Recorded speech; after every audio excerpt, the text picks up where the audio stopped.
আমার ভালোবাসার বন্ধুদের জন্য নিয়ে আসলাম আজকে একদম মজাদার একটা রেসিপি, ডিম দিয়ে ঢেঁড়সের রেসিপি। ভীষণ ভীষণ খেতে মজা লাগে। আর এটা এই কচি কচি ঢেঁড়স দিয়ে যদি এভাবে রান্না করা হয়, খেতে কিন্তু দুর্দান্ত হয়। ঘরে যদি মাছ মাংস কোনো কিছু না থাকে, তাহলে এভাবে ঢেঁড়স থাকলে, দুটো ডিম থাকলেই রান্না করে নেওয়া যায় ইউনিক মজাদার রেসিপি, একদম অল্প মশলা দিয়ে। গরমের জন্য পারফেক্ট একটা রেসিপি। নমস্কার বন্ধুরা, সবাই কেমন আছেন? আমি পাপড়ি কিচেন অ্যান্ড ব্লগ থেকে চলে আসলাম আপনাদের মাঝে নতুন একটা রেসিপি নিয়ে। এখানে আমি ঢেঁড়স কেটে নিয়েছি খুব সুন্দর করে, একদম কিউট কিউট করে। এখানে নিয়েছি 3টে ডিম। আজকে হবে ডিম দিয়ে একদম অল্প মশলা দিয়ে ঢেঁড়স রান্না। এভাবে ঢেঁড়স রান্নালে গরমের দিনে খেতে কিন্তু দারুণ লাগে, আর আমার ছেলের কিন্তু ভীষণ প্রিয়। এখানে আমরা 3জন মানুষ 3টে ডিম নিয়েছি, আর এখানে আমি হাফ কিলো ঢেঁড়স কেটে নিয়েছি। এখন হবে ঢেঁড়সটা রান্না, তবে সঙ্গে থাকুন, দেখতে থাকুন। প্রথমে আমি ডিমটা একটু ফাটিয়ে নিচ্ছি। ডিমটা কিন্তু ঝুরি ঝুরি করে ভেজে নেব। ফ্রাই প্যানে অল্প তেল দিয়ে দিচ্ছি। এখন আমি ডিমটা দিয়ে দেবো। এখন ডিমটা এভাবে ছোটো ছোটো করে ভেজে নেব। এর জন্য কিন্তু অল্প তেল দিয়েছি।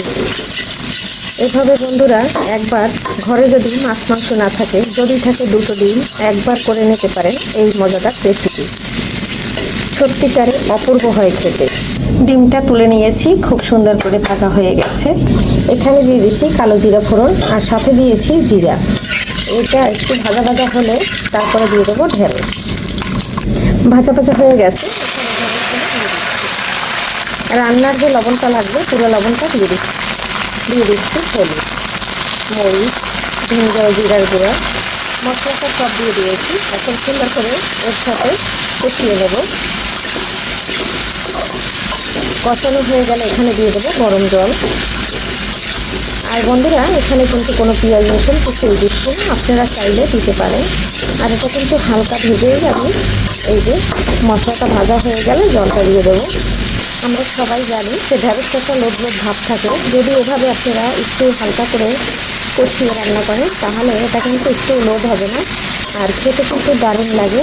আমি কিন্তু যখন আমার মাছ খেতে ভালো লাগে না বা ঘরে কোনো কিছু থাকে না, যদি এভাবে ঢেঁড়স থাকে, তাহলে একদম সীমিত মশলা দিয়ে রান্না করে নিই। সবসময় তো আর বেশি মশলার খাবার খেতে ভালো লাগে না। বেশ সুন্দর করে কিন্তু মশলাটা ঢেঁড়সটা কষানো হয়ে গেছে। এই পর্যায়ে গরম জলটা দিয়ে দিচ্ছি। এদিকে আমি জল গরম করে নিয়েছি পাতিলে।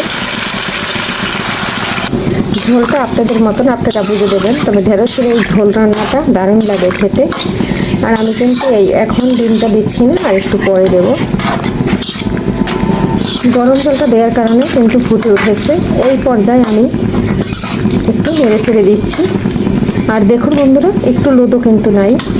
তবে আপনারা কিন্তু ঢেঁড়সের লোদ ছাড়া এইভাবে রেসিপিটা করে রাখতে পারেন। আশা করছি এইভাবে রেসিপি করলে আপনাদের কাছেও ভীষণ ভালো লাগবে। তবে আমি একটু ঝাল ঝাল করছি, ঝাল ঝাল খেতে ভীষণ ভালো লাগে।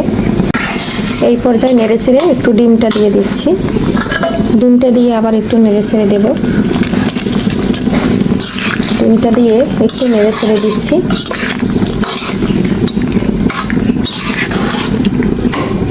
রান্নাটা আমার হয়ে গেছে। এই পর্যায়ে দিয়ে দিলাম ভাজা জিরার গুঁড়া।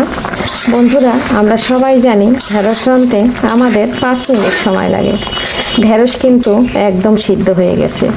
একটা ঢেঁড়স কিন্তু ভাঙেও নি, গলেও যায়নি, এবং তরকারিটা কিন্তু লোদও হয়নি। জিরার গুঁড়োটা দিয়ে খুব সুন্দর করে নেড়ে ছেড়ে নিলাম। জিরার গুঁড়োটা অবশ্যই দিবেন, এতে ভীষণ সুন্দর একটা ফ্লেভার আসে, খেতে লাগে দুর্দান্ত। বন্ধুরা আপনারা চাইলে পেঁয়াজ রসুন সব কিছু ব্যবহার করতে পারেন, আদা বাটা, কাঁচামরিচ বাটা। আমি কিন্তু একদম শুধু হলুদ মরিচ লবণ দিয়ে রান্না করে নিলাম এই মজাদার রেসিপি। তবে আশা করছি এই গরমের মধ্যে এটাই কিন্তু পারফেক্ট খাবার। আপনারা চাইলে ঝালটা কমিয়ে বাড়িয়ে দিতে পারেন, তবে আমাদের কাছে ঢেঁড়সটা একটু মিষ্টি লাগে, তাই ঝাল খাইলে খুব ভালো লাগে। ঝাল ঝাল রেসিপিটা হলে দারুণ লাগে খেতে। এর স্বাদ একদম মুখে লেগে থাকে। সাথে যদি থাকে গরম ভাত, যদি আপনারা রুটি দিয়েও খেতে পারেন, পরোটা দিয়েও খেতে পারেন, এবং লুচি দিয়েও খেতে পারেন। এই রেসিপিটি ভীষণ ভালো লাগে। ফাইনালি রান্নাটা হয়ে গেছে, একদম নামিয়ে নিয়েছি। এই যে দেখুন ডিম ভেন্ডির রেসিপি, অপূর্ব হয়েছে রান্না। আশা করছি আপনাদের কাছে ভিডিওটি খুব ভালো লাগবে, আর আপনারা সবাই এভাবে আমার সঙ্গে থাকেন, এগিয়ে নিয়ে যেতে সাহায্য করেন। আপনাদের একটা লাইক মহামূল্যবান সম্পদ, তাই আপনারা একটা লাইক দিয়ে ভিডিওটি কন্টিনিউ করবেন। আর রেসিপিটা যদি একদম দেখতে দেখতে ভীষণ ভালো লেগে যায়, তাহলে আত্মীয় সুজন পরিবারের কাছে শেয়ার করে আমার সঙ্গে থাকবেন। আর এরকম রেসিপি নিত্য নতুন পাওয়ার জন্য আমার সঙ্গে থাকবেন। সবাইকে পাপড়ি কিচেনের পক্ষ থেকে অনেক অনেক শুভেচ্ছা এবং ভালোবাসা রইল সকলের প্রতি। আজকের মতো এখানে বিদায় নিচ্ছি, আবারও দেখা হবে নতুন কোনো রেসিপিতে। এ পর্যন্ত সবাই ভালো থাকুন, বাই বাই, টাটা।